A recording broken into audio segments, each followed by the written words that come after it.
Broadcasting live from the Business RadioX studios in Phoenix, Arizona, it's time for Phoenix Business Radio, spotlighting the city's best businesses and the people who lead them. Good afternoon and welcome to Collaborative Connections radio show and podcast sponsored by KLM. We are broadcasting live from the Phoenix Business RadioX studio in Tempe, Arizona. And I have three amazing guests in the studio, aka on Zoom with me today, coming in from Tucson. And I'd love to jump right in and introduce everybody. Before I do that, just wanted to let new listeners know this is a show about connecting and collaborating. We have so many amazing business leaders in our communities, in our collective communities all over. And I love connecting people. I love collaborating. I think the more we help each other, the better this world is. So with that, welcome to the studio, John Humig. I'll go around the screen as I see you. Tell us a little bit about you and your business. Hi, Kelly. Thank you so much. My name is John Humig. I am a producing sales manager with Prosperity Home Mortgage, which means that I originate mortgage loans for home buyers. And I have a team that also originates. So I've been doing mortgages for about 8 years and in banking in general about 15 years. Excited. And you are in Tucson. I am in Tucson. Sorry. Yeah, Tucson, Arizona. Good. Welcome to the studio. I know her by Jess, but Jessica Barfield, thank you for joining us. Thank you so much, Kelly. I'm excited to have a conversation with you this afternoon. I am the owner of Jess Barfield Consulting, and I am a Google developer, and I specialize in helping small businesses find their audience online and grow. So I'm excited to talk to you a little bit about that today. Thank you for being here. And last but not least, Malcolm Avner, welcome to the show. Thank you, Kelly. Pleasure to be here. For those of you who can't see, he has a background that's awesome, have all the cactus of Arizona, so we can tell where you're at. Tell us a little bit about you. That's right. Everyone is in that shot. Tell me about you and your business. Sure. I am an executive and leadership coach, and my clients are organization leaders who are driven to improve leadership performance and organizational performance and to regain passion for work. Essentially, my clients are empowered to address self-defeating patterns of behavior and thought. And so it's really helping leaders perform to their potential by removing whatever obstacles they have put up for themselves. Thank you for being here. So we have three business leaders all in Tucson, which is why I brought them on together. So hopefully they can connect after the show. And this is not just a hyper local show. We are national. So thank you all for being on. This show is typically about business, entrepreneurship, communications, collaborations.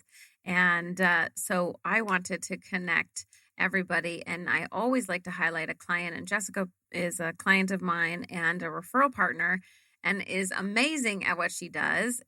And she introduced us to John, and then I brought Malcolm on because we have a mutual connection of being collaborative, conscious capitalists, members of Conscious Capitalism Arizona. So another love of mine. So I'm glad for all of you to be on the show today. I want to jump right into the hot topics, right? Real estate, Google, life and leadership and personal development.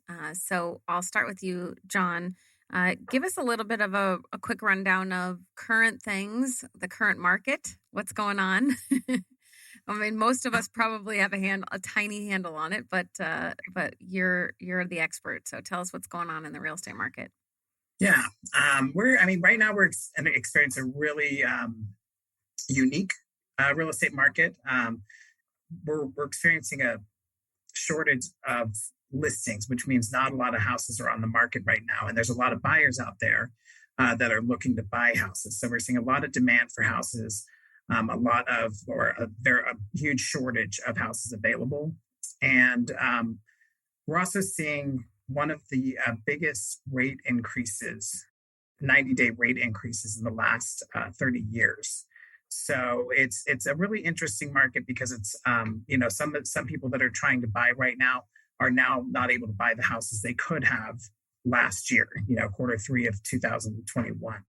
But it's great for people selling homes. It's not slowing down for sure. It's staying very busy. There's lots of people out there looking for houses right now. And way above market, right?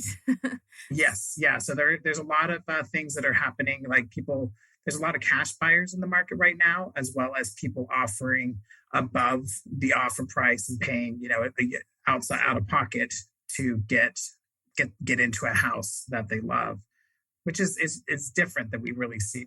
I've never seen that in my career, honestly. As someone in marketing who has a realtor, that I handle most of their marketing for, it makes it really interesting. I'd love to tell you about this house that just went on the market. I can tell you for 3 days, but it's gone. And then I'm going to tell you we got it over market, and it's a story that we see over and over again. So making sure that we all connect with other professionals and know what's happening and like John, I'm sure, you have a strong bond with a bunch of agents to really work with borrowers and help buyers overcome some of that, because some of these houses are getting like 15 offers. Yeah, that's a big part of what we're doing in this market right now to try to help the buyers get in, as we're partnering with the agents and being their advocate, actually following up when they make offers so that the listing agent knows our buyers are solid. And, if they've got 15 offers in front of them, hopefully giving them a little edge up with the sellers. That's a nice extra, right? That's a nice above what you're required to do. Definitely, definitely worth doing, right? If you had the person who's going to loan the money call and say, I promise they're good for it. Yeah. We're also experiencing a lot of quick closings. So normal's 30 days. Now we're looking at 3 weeks, sometimes 2.5 weeks. So it's a very quick moving market too. Oh man, I'm kind of glad I'm set in my house. Although I would like we always want a bigger house, but I think I'm good for now. I did see that Tucson was in the top 10 areas where rent increased. It was 22% over 2021. I just saw that this morning in one of these press releases, and I kept thinking, now is a really smart time to think about change. Future 2020 and 2021 have changed the way that we search online and what we're looking for. So buying houses and talking to coaches are trends that we see in real life, but also online. Mm-hmm. And real estate's been fun to market. As I said, everybody seems to be gravitating towards change, and trends in marketing kind of show you that as well. That's a good overarching topic, right? Change. And we had, most humans, I think, are against change or don't really like it. But talk about a silver lining of COVID, right? It all forced us to change and do things differently. And I think that's not a bad thing. So, John, I want to put out there that my wife and I are two of those dreaded California immigrants. We came to Tucson only about 3 years ago, got in just under the explosion of prices. And, the real challenge and I guess the uncertainty is, gosh, if we sell our home and make a nice profit on it, where do we move that we can afford? Right. So it's, when you think about the shortage of homes for sale, isn't that kind of a big creator of that condition is, gosh, if I sell, where do I go? Yeah. And I think that we're experiencing a lot of that. I have a lot of buyers that are in that situation that they're like, well, I don't want to list my house until I have a house, but then nobody's going to take their offer while they have a house to sell. So, it is interesting, and you got in at the perfect time because that was right when prices were starting to go up. Yeah. You talked about online and marketing, Jess. I'll move on to you about a little bit more about you.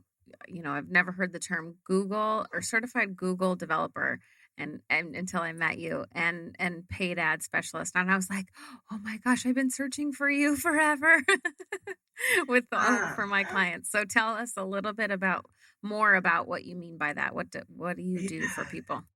As someone who's owned a small business myself, I recognize how hard it is if you don't have an online presence.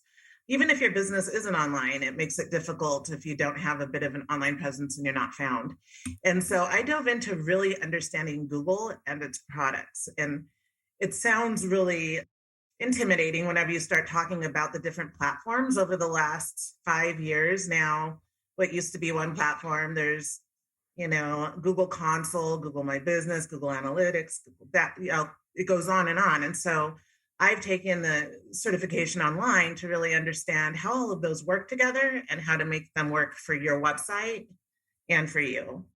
And I try and break that down so that business owners can understand it and either manage it or find the right person to help them do that. Because it's a lot to kind of take in. All of that is very intimidating to me. So I was very happy to know that Jess could do that, and she's shown me a lot of things, and she's been teaching me like how that all works, and it's incredible. Yeah. That's what I like to do is sit down and show someone like here's the different keywords. Here's kind of how it looks behind the curtain, for lack of better terms, on how other people are being seen and how we can help you be seen a little more, and how that all links together. I'd love to say it gets easier, but almost every day I learn about something new. So it's constantly changing. And that's what I love about you and a lot of the business owners that I work with, right? Is not just the doing, is the teaching, right? So maybe they want to learn more about it themselves. I'm a big proponent of that, right? Give them the tools, and if they want to do it, great, do it. And if not, we're here for them to do it for them. But that empowers the business owner to be able to know all parts, even if we don't want to do all parts. Yeah, that's a big part of it. And also, if you have the right setup, it also enables the owner to keep ownership of all of their presence. That's something really big to think about. If you hire one advertisement person to do like part of it, like who owns what, and if they separate what's yours, making sure that a business owner understands how to keep like ownership of their Google accounts, and all of that's really important. And there's quite a few business owners that I'll meet with. I'll help them get set up, and then we meet, quarterly, because that's really what they need me for. They're able to drive that ship. But it really just depends. I just really like helping small business owners be found. And and you can do either, right? And it may be, I always say business owners didn't start their business to do the marketing, right? So that's, right. And you don't have to, because there's so many good people out there to help do it.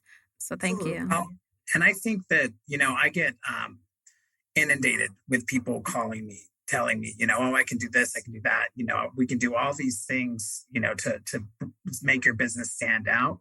But I can't trust a lot of those calls because they're coming from these big national companies. And, when I can sit down with somebody like Jessica and like actually like get what she's doing and then actually participate in it too, like that makes a big difference. It's huge. It's really huge. Yeah. And that's why I am a proponent of small business and working with people, directly. It makes a big difference for your business too. That's how I was able to meet you, Kelly. And for those of everyone listening, I'm sure loves Kelly as much as I do. We had a mutual client, and I really love the way that we collaborated, because it was like, we both come together with different expertise. How do we make this work? And now we're like, hey, Kelly, can you help me with this? And it really works well whenever you go at things with a big heart towards community and working together, if that's what you're aiming for. Jessica, I'm like John. I get at least 2 or 3 times a day, something hits my inbox of, let me help you on LinkedIn, let me help you on SEO. And I wanted to ask, because mostly it's a black box for me. Just, the technology is more than my awareness can grasp or wants to. And do you actually help with creating a strategy about focusing and limiting the involvement and determining the best involvement for a company in terms of, there's SEO, there's social media, there's, all these different aspects to the universe of how to promote a business and raise visibility online. Are you helpful on the strategic side as well? Absolutely. That's really what I like to do, is figure out what are your objectives, because if you are trying to drive foot traffic, that's one thing. And if you want to have a wholly online presence, it's another. But really, it comes down to budget. There's a lot of different tools that you can use. Where are you going to get the most bang for your buck? And that's definitely something that I help businesses with, just doing a strategy session to say, if I were you, this is what I do. And maybe I'm the company to hire, or have you talked to Kelly? Because when it comes to LinkedIn, that's who I call. Some of those social connections, Kelly is my person. So yes, I absolutely help look and say, SEO may be important to you, but what type? Do you just need, kind of, for lack of a better term, a listing and way to be discovered so people understand what you are? Or do you really need a huge website to sell 2 items a year? Like, let's really talk about your business goals, So that's definitely something that I really enjoy helping with. That's why we worked so well together on the project we just did, because we each had an expertise, but then we could give the business owner an overall strategy, right? Of like, here's the picture and here's what is good on each of those parts. It definitely worked well. And I think that's with anything, right? If you need help personally, having a coach and maybe a mentor and maybe, an accountability partner, right? To have the overall help to the client, I think and the person makes a big difference. That's moving into your world, Malcolm.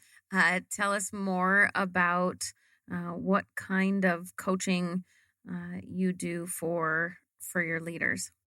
The kind of coaching I do, I consider developmental. So it's not simply an accountability partner. It's not simply business strategy. It's really personal work with leaders to help them raise self-awareness, to help them make better decisions that are more in line with their own values, their own mission, their own, what they identify as a higher purpose for themselves, and to make sure they're integrating that into their leadership decisions and style, that they're forming a business around those things that are of deep importance to them. Yeah, a lot of I really like that, Malcolm. I think that sometimes when we're busy, it's really easy to lose focus of why we started doing what we're doing, and to just get caught up in the day-to-day of everything. Like, how am I going to get this done, that done? And we forget, I wanted to help first-time home buyers. I wanted to help agents that are new to this business. Like, those sort of things that are really should be the focus of how we're driving our business. I think sometimes that really gets lost. Yeah, sometimes I think my main job is just to hold up a mirror, and to let a client see, well, am I really acting in a way that's consistent with how I wanted to when I started the business, and when I woke up this morning. Professional, burnout, for lack of better terms, is real. And I think that maybe those conversations that you're having really helps with that. And I know personally, I feel like the pandemic just made that even more real, because you spend more time and kind of in your bubble working away, and it's easy to kind of forget the bigger picture. So I could see that being really rewarding. Have you seen an uptick in people served since COVID? How did that change your business? I'm curious. Didn't have a big impact on my business, given I typically work with larger companies, so there's a lot of stability there. They may have laid off a lot of people. They're still there, though. They had the staying power to weather the pandemic, and so they may have cut back on some of the spending on services like mine.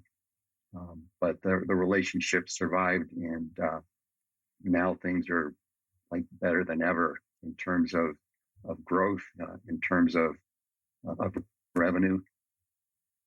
Yeah, I think I think everybody's starting to go, okay, what did we just go through? And now, and holding that mirror up and going, oh, okay, I need to change, need something different. Well, what is life about? I bet that's a lot of conversation and help for you, Malcolm. You talked about several things that we love to talk about in conscious capitalism: higher purpose, sticking to your core values, and helping leaders find that. And I'm loving to hear that you do that with larger organizations, because I think it's critically important. I was drawn to conscious capitalism. It was in 2013, so it's like 9 years ago at this point. And it's because the core principles, the tenets of conscious capitalism, are what I have believed in and have been teaching and recommending to clients for many years. Running a business and aligned with a higher purpose isn't just the best way to feel good about the business. It's the best way to build the most profitable, valuable business over the long term. And I really believe that. I think that if you actually feel not only you feel good about what you're doing, but you're actually doing good for others, that's what comes naturally from it, is that you're going to see growth and increase your value as a company, I think. I would say you do that really well, John, without even meaning to. You're just so genuine. And that was whenever I got to sit down with him and we were talking about his strategy. I recognized that a lot of your business just comes from the relationships and the kind of person you are that gives to your community.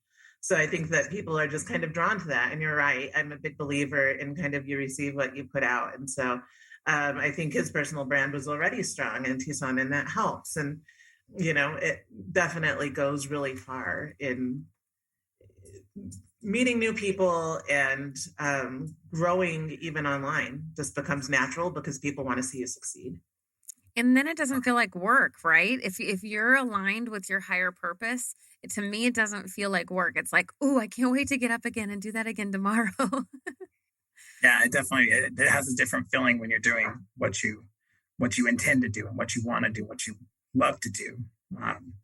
And I never even, honestly, until I met you, Kelly, I never heard of conscious capitalism, but even the name of it is intriguing to me. So, because I love that idea that, you're keeping in mind that higher good. Malcolm is way more versed in conscious capitalism, so I'll have him give us a little background of how you got into it and your roles and why. Conscious capitalism found me, I think it's the best way to say it, in 2013. And it found me through my wife, who's the source of pretty much all my best ideas and best opportunities. I attended their global conference in San Francisco that year, and I was looking for my tribe. I'm looking for people who believe what I believe about business.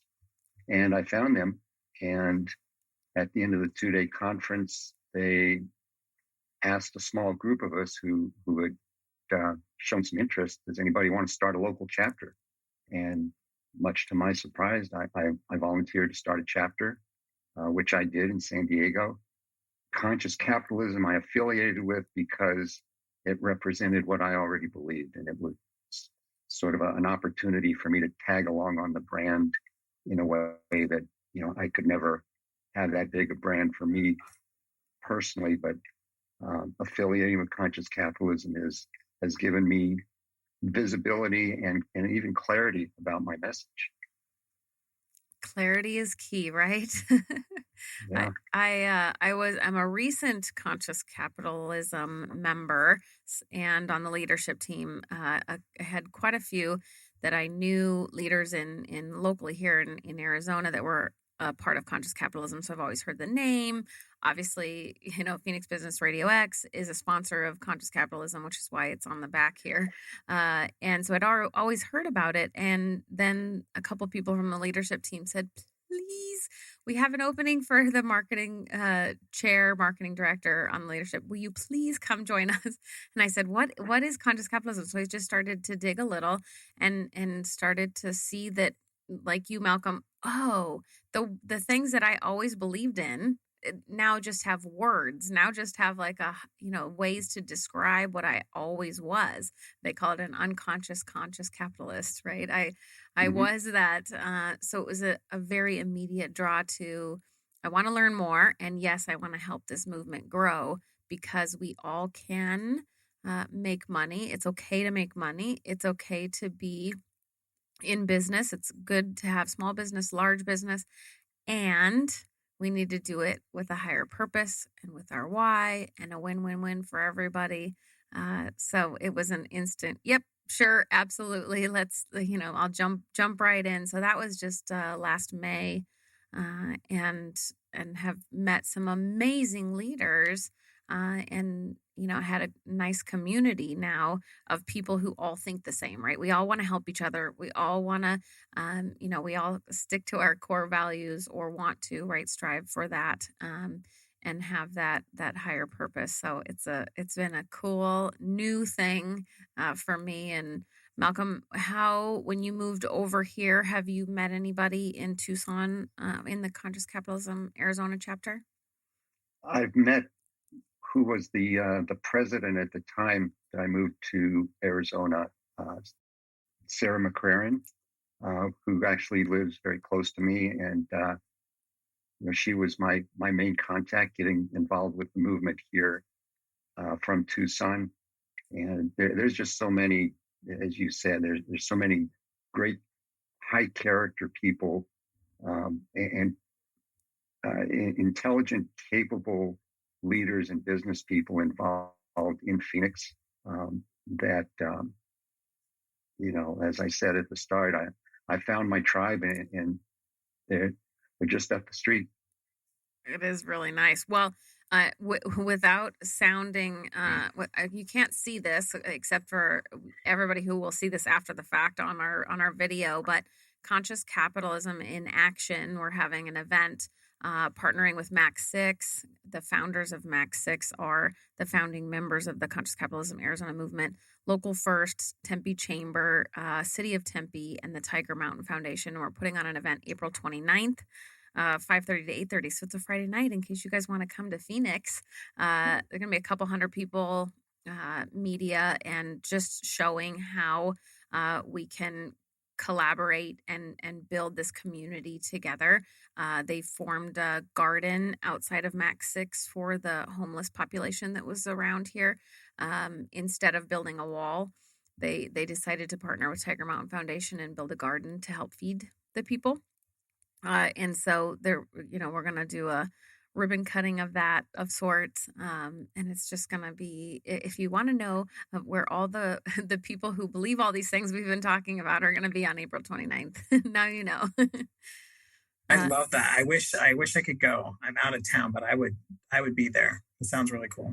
And I love that you're doing the ribbon cutting of the homeless shelter food. Yeah. Yeah, it's going to be a great event. And I can tell you guys later, all the other ways you can get involved with Conscious Capitalism. Again, it's more the movement, right? It's meeting people like Malcolm, who came from San Diego, started his chapter, come here, still want to be involved because we are all, of like-mindedness, and doing good work in the community. So I love that. So tell us, John, any for people who don't understand the whole real estate deal, right? Who are the key players in real estate transactions? Yeah. So, I mean, it's kind of cool that we're talking about community right now, because when you're buying a house, I think that you get a little bit confused about who's doing what the, who the key players are. So there's a lender. You're going to have your real estate agent who's showing properties to you, title and escrow company, who provides title insurance and handles all the closing of the transaction. You've got inspectors, you've got appraisers, and behind the scenes you have people checking everything else. So all the work that I do is done, checked by underwriters and processors, and all the work that the title company has done is being checked by underwriters, and the realtors are being checked by brokers. And so there's a lot of collaboration going on inside a real estate transaction. And I think that, it's a big reason that I try to partner so closely with the agents, because if you have those partners, you know them, you work with them, they know how you work, you know how they work. It's a better outcome for everybody involved in the transaction. Isn't that the case with everything? Yeah. With every type of business, but it's nice to have all those partners. It's nice to be able to lean on each other to get the deal done correctly, to have it be a win-win-win for all parties involved, to make sure that everything works. So I love that. Malcolm, in your business, do you partner with other people in the work you do? I do. As it turns out, most of my clients actually come from other coaches who don't coach what I coach. There's not that many who do leadership development coaching, and also have a deep understanding and experience of building a business. And so coaches who do strategic planning, and coaches who are who just don't help at the deeply personal level, especially for a leader that might be struggling, or who might be somewhat out of control in terms of emotional control. Those are the things I specialize in that not a lot of others do, that I tend to get referred in for. That's really nice. Yeah, that really is good, because I feel like there's like sometimes you can get into a professional spiral where you feel like you're just busy and you're losing control of what's going on with your business. And I think it's great that you're there to kind of help people recognize what's happening and get them back on their course. That's wonderful. Hopefully before they get to the point where they put a fist through a wall, or just create so much conflict and friction within the organization that they do a lot of damage that gets very expensive to undo. I love that you said you're able to offer like strategic planning and really get into, say, some of the operations at some points, to talk to them about that, because I feel like it's extremely important. And I'm really happy that you're working with bigger industry leaders that are seeing its importance. How do you get referred? So you're referred by other coaches. Do you also get hired then directly by the owner of the corporation, or is it, how does that work? Yeah, the company hires me to work with a particular individual. May or may not be the CEO, may just be a senior leader within the organization. And so it's kind of up to me to really be careful and judicious about observing confidentiality with my coachee, while recognizing that my actual client who pays the bills is the company.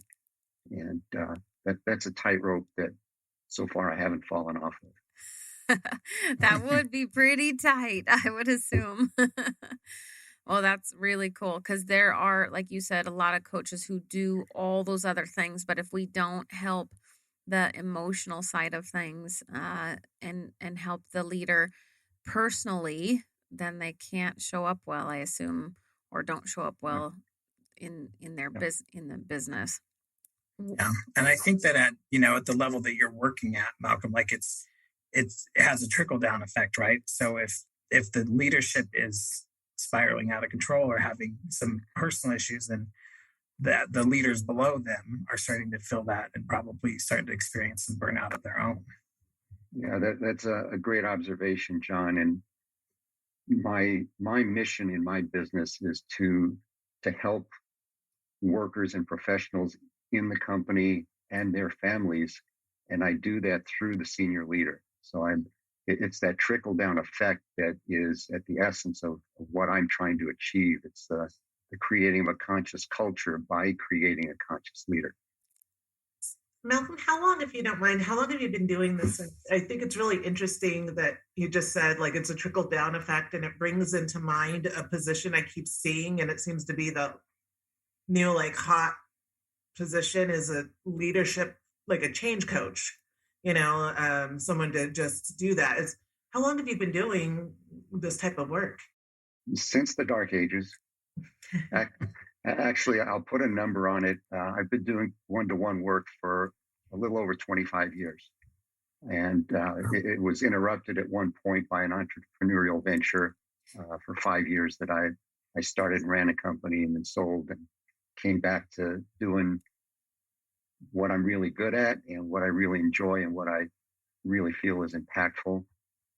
And I think it really helps that I've got a lot of miles on my tires, that I've just seen a lot of situations and survived them myself, and watched others survive them around me, or not survive them, and learn from that.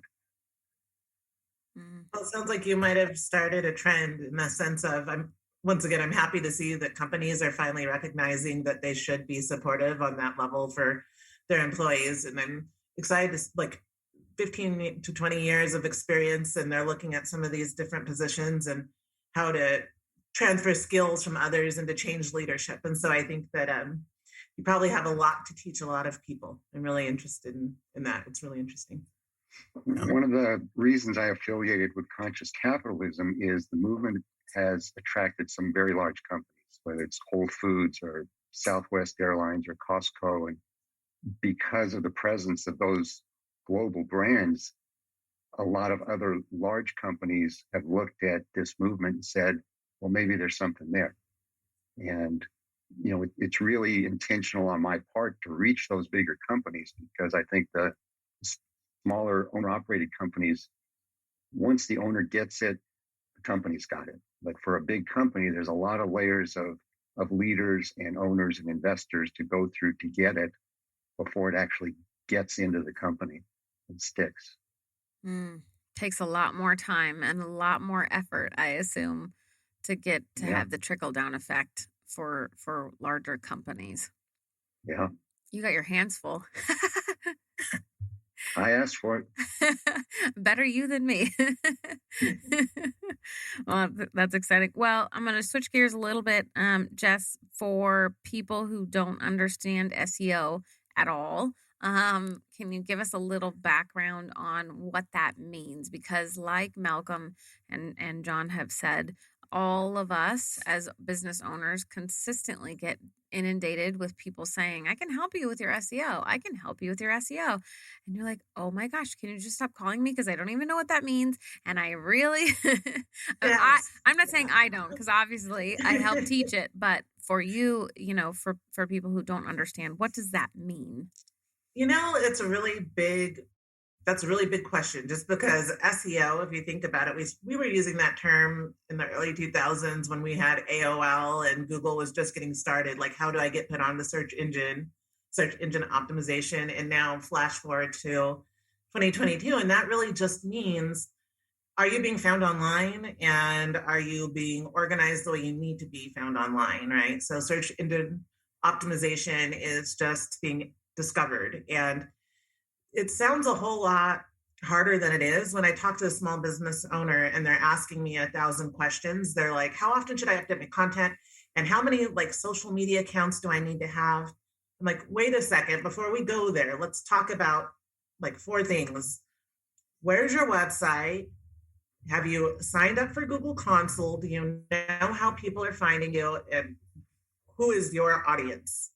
How close can we get to your one perfect audience member? And what would you tell them? And really dial it down to the basics, because there's just so much involved. And if you are missing one of the basic steps, say, I keep using Google My Business as an example, which they just got rid of and are now changing over to another name on Google Console. But it really, if you are dependent on foot traffic and you haven't gone online and put your address and phone number and information in, you're missing some people that are looking for your services. So making sure that you have all of the basics covered is the most important. The rest is kind of noise. You really have to figure that out. But search engine optimization can mean a number of things to a number of people. At the end of the day, it's just, how discoverable are you, and how can we find your audience? Is really what they're asking. And there's a lot of ways to do that.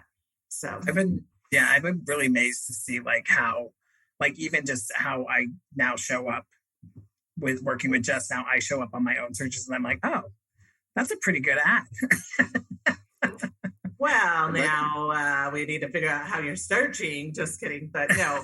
And that comes with a couple of different things. And we were talking about making it truly optimizing what you have really means kind of connecting the systems behind the scenes. So for instance, like John, he had his Google set up and he had a great website, but they actually weren't talking to each other. He has a really good Facebook, but they were kind of like his Facebook wasn't connected to Google either. And once we connected everything, we were able to kind of see who his audience was and grow on that, And so that sounds very scary, but those are three things to link together. And once they're linked, you have kind of your map for what you need to do. And that's where it's like, we can teach you to go, or we can help you find someone. And it really does make a difference in being found. Yeah. And I think in the world that we live in now, there's just so many things. You know what I mean? There's all the social media pieces and all the systems that we use in the background, like our CRMs, our customer relationship management systems, and then the websites and how those interact. So it's a lot to manage. It's good to it's good when you can have somebody walk you through how to do that in a productive way, not like just spinning your wheels. Yeah. Jess, I just want to point out that that's an incredible testimonial from John, because he's in such a competitive business. If he's showing up in a Google search as a mortgage broker, I mean, that's just amazing given how many he's up against. And that's a very good and important point, Malcolm. Thank you. And it's interesting that you say that, because I have, I don't take more than one client in an area. So I have Johnny as my broker, and I have one real estate person, and to be honest with you, they're both really competitive. But if you tweak everything and you figure out, this is who I'm looking for, and this is how they're looking for me, that's really important too. Not just how do I want to find them? Are they looking for me? And who are the people looking for me? It makes it a lot easier to figure out exactly what you should be bidding on and how you should create your strategy. So thank you. Yeah, it's been fun trying to get everybody connected and get things working, because once it starts to work, it kind of builds off of itself, and it helps. Like I said, it helps you find your audience online. So the work that you've done for John, is it mostly advertising based, or is it sort of the endemic SEO of his either website or social media? Yeah, specifically it's Google Ads. It's Google Ads that we've been doing. We also did two other things, if you don't mind me sharing. It was the analytics, and getting all those kind of connected to each other really helped. Yeah. And then we also added like a chat feature to his website and some smaller little things just to help people connect. And what it's done is kind of allows you to figure out how people are finding you by utilizing Google Analytics, and then really just continue to go down and find the right keywords to bid on. And that's how we've grown his presence, is just using pay-per-click and continuing to tweak those so that it gets a little bit better and cheaper. Yeah. And Jessica really took the time to actually learn about what I do and ask me what is really relevant? Do these words make sense to even work with? And I'm like, well, because I threw out some words, and she's like, but is that really is that really what you're trying to find? And so it was a fun process too, because it made you really think about your business and think about what you're trying to accomplish, sort of the same as you're talking about you would do with your leadership coaching. It's a necessity for all of it, and for everybody to have their specialized thing. And in business, you need to be able to be found. You need all of it. Unfortunately and fortunately, right? Fortunately for Jess and I, unfortunately for business owners, oh, I'm so overwhelmed. I don't even know what I need and why. So it's important to know the distinctions. It's important to know that there's paid SEO, right? There's paid ads. And then there's a ton of stuff you can do organically, that doesn't cost money. Just like looking at I always tell clients, Google yourself. Have you Googled yourself in a while? What's coming up? what's showing up, just changing all of your things on the first page to make sure that they're, number one, correct. They all say the same thing, right? They all have the same content, having the same content on your social, having the same content on your website, and then doing things like these radio shows that now anytime you Google your name, it'll show up with the radio show because of the extended SEO. Right. And the linking of others and collaborating online. See, so we're collaborating together, but when you're done, you're right. Like we're going to be able to go out and look for John or myself, and Kelly is going to come up, and Malcolm, and how, we had this conversation. And the cool part is we can now all link that to our social media and on our websites, and just continue to get a boost from collaborating, right? And so even those online collaborations, like mentioning each other on social media or in a blog, that all helps, and that's all free. Mm-hmm. Updating your contact and just making sure that it's correct, like you said, and consistent will give you so much more than a paid advertisement if you haven't done the basics. Okay. And I've seen that actually with people I've worked with in the past. They've had ads ran that didn't work, but they didn't have some of those basics covered, so they weren't going to. It's just kind of the way it works. So most of the listeners are entrepreneurs and business owners. So I encourage people to don't get overwhelmed with marketing. Don't get overwhelmed with SEO, right? Don't think, oh my gosh, I'm just not going to do it because, don't give up, because there are people like Jess out there. There are people that can help, that's a lot of what we do at KLM is making sure that you're understanding your business and understanding how you can, grow it, and there's people to help you do it. So it's really important to not give up, and then just keep researching, keep asking, keep, collaborating and connecting. So, because you don't have to know the ins and outs, right? You don't have to know everything Jess knows. All you have to know is find the right person who knows what they're doing, right? And can help you understand, right? Walk you through the understanding. Hopefully someone you connect with, like really can connect with and have a good conversation with. It's important so that you can feel good at asking questions. That's for sure. So speaking of business ownership and business leadership, I would love to hear any insights you have, tips or tricks, or a recent book, something you can share with the audience that can help people in their business. Malcolm, I know the questions were not on that I gave you ahead of time, but Malcolm, I'll start with you. Any tips you can give? I know most of your clientele is, high leadership, but so it could be a personal development tip. But we'd love to have our audience hear some takeaways. First thing that comes to mind, Kelly, is what I pursued 9 years ago. Find your tribe, find people you connect with, a community of people who either are resources or are conduits to resources, whether it's online presence or whatever the service might be.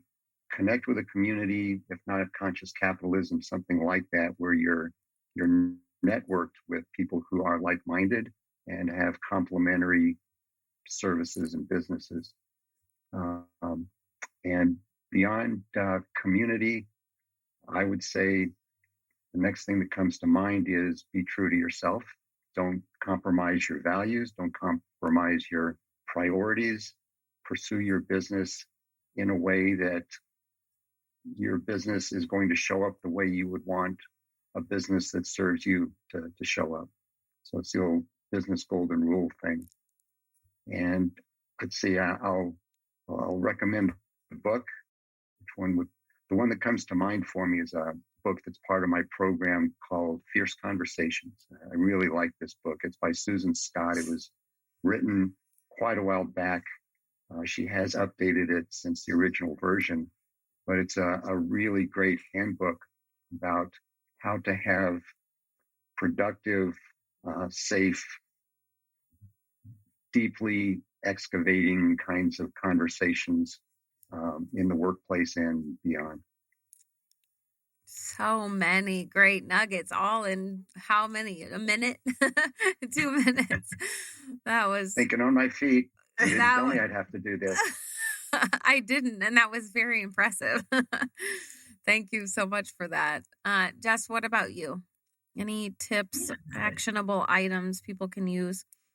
Absolutely. For a small business owner feeling a little overwhelmed, Google did something I really love, and it's free. So, Grow with Google. You can go ahead and just put that in Google, and you'll actually see an hour long, just an hour long video. And it literally tells you how you can grow your business for free. And it talks about the basics that you need to know.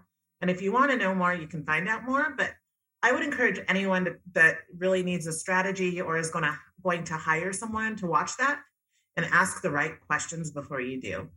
You know, I've seen some small businesses that maybe overpay because they're intimidated to ask the questions whenever it comes to marketing, or they just don't understand. And so, you know, that would be my one big takeaway for marketing: would try to grow with Google. Go to Google, learn a little before you ask too many questions or sign something that's really expensive, just because there's a lot out there. And sometimes it's best to go straight to the source.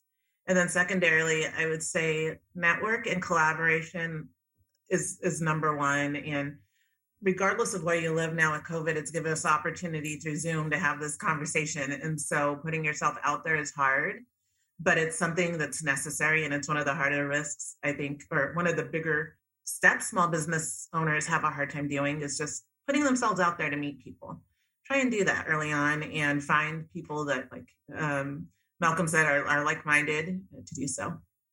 Absolutely. That you're speaking my language. Every client I say, you need to be a part of something, right? Find, like you said, find your community. Don't do more than 3, right? Don't be inundated that you can't contribute and can't keep up with all of them, but a max of 3, a minimum of 1, right? I like that, actually. Nonprofit, a nonprofit, a movement, an association, something that you can be a part of, in your community. So that's great. All right, John, you've had the most amount of time to think about my question. Well, and I think that, one thing that that I think is important for any business owner or anyone that's running business is just to have genuine sincerity, like to actually like Malcolm said, be true to yourself, and because you're going to have to put yourself out there. And my role is technically sales. And it's hard for me to say that because I don't feel like I sell anything. But, you can buy 100 sales scripts online and you could go out and say the words. But if it's not coming from you as the person, it's not coming from the heart, it doesn't do anything. So I think that that's something for small business owners trying to get out there and just like being yourself and being sincere about what you're doing and why you're doing it, I think is really, really important. That is for sure, right? Long-term gain, long-term clients, you will have the more you show up as your true self, and in quality, I should say, quality relationships, right? For being true. All right. Last, can you believe we've been talking for almost an hour? Goes by so fast. Last, I'll have you guys tell everybody who should call you, who should be your client, who should reach out to you if you are ... then you want, then this is who you like working with. Who's your, you could call it your ideal client, or if anybody is struggling with ... So I'll start again with you, Malcolm. I'd say ideal client is someone that I've come to refer to as a struggling star. It's someone who has been a high performer as a leader, has been very successful, and has risen to a place where they're stuck. They kind of hit their ceiling of how they can successfully conduct business the way they have in the past, that they need to grow into a new way of leading based on a higher level of responsibility, greater demands on their skills as a strategic thinker and less as a doer and a task completer. So I consider that my ideal. Thank you. All right, Jess, you're up. Sure. I love working with small business owners who are maybe stuck in their online strategy and aren't sure where to go, or maybe they've been with a vendor or company for a while and they're not seeing what they were hoping to. I'm really good at helping them find what maybe the problem is and how to solve it. And so if you're trying to grow your online presence and you feel stuck, give me a call. Thank you. All right, John, what about you?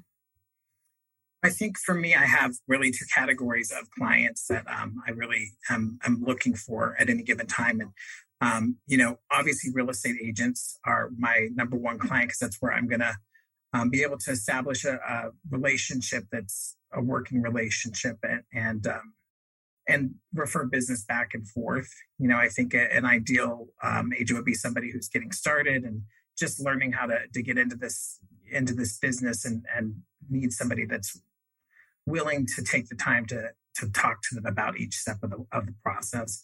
And then, of course, the somebody that's buying a home. That's the client who I work directly with. So there's two different kind of classes of clients that I work with. In Tucson. In Tucson or Phoenix and anywhere in Arizona. There you go. See, we got to be more specific. Well, I wanted to I already said that was the last question, but we need to know how to reach you. So tell everybody where we can find you, Malcolm.